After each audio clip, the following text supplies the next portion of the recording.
Well, if you're new to the area or have lived here your entire life, you may have noticed a road that stretches across Montgomery County called Wilma Rudolph Boulevard. It's one of the most predominant roads in the Clarksville area. So who exactly was she?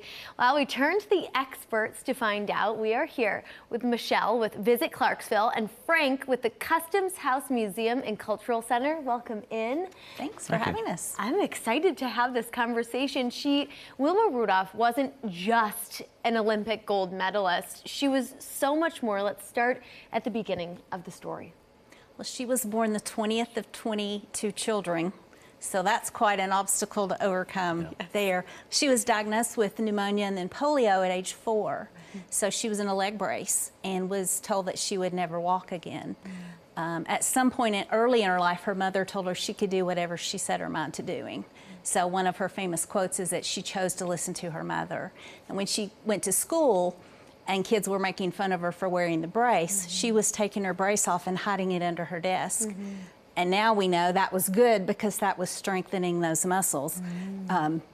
So by age 12 or 13, she had gotten rid of the brace. And by age 16, you know, she wanted to be right there with her brothers and her cousins doing basketball and everything fun they were doing. So by age 16, she was the youngest member of the U.S. Olympic team in 1956 in Melbourne, Australia, and won a bronze medal. 4 years later, she went back to Rome and won 3 gold medals and was known as the fastest woman in the world. Amazing, amazing. Right here from Clarksville. But upon her arrival, she made a huge impact on the city of Clarksville. Explain that. Well, I'll talk about her welcome home parade, and then Frank can talk a little bit after that. So when the mayor called, she politely said, "Thank you, but if my people," meaning the black community, was not welcome, she said, I won't be there."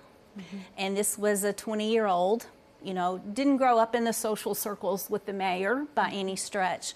And so that was the first integrated event in the city of Clarksville, and October of 1960, and really helped lead the way and set the road for a larger civil rights movement in America. So I just think the fact that she had that conviction and resolve and commitment to do what she knew was the right thing was remarkable and inspiring.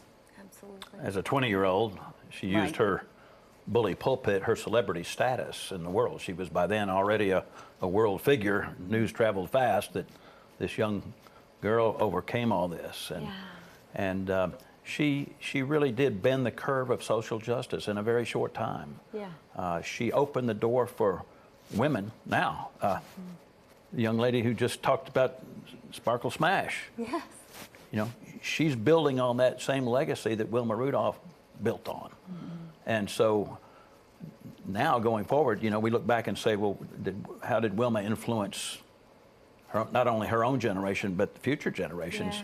We have kids in the museum every day who sit in front of the Wilma Rudolph exhibit and are told that story. And I cannot even imagine that some of them aren't terribly inspired to go out and do great things. Because that's the message of Wilma Rudolph, is that's what greatness is how do I overcome adversity? How do I prove not only to myself, but to the world that I'm worthy of accomplishing great things? And that's will always be an inspirational story. I was watching interviews with her, and she was so stoic. But yet so eloquent in the way that she spoke. She was. What sort of life lessons stuck with you that she kind of put out into the world?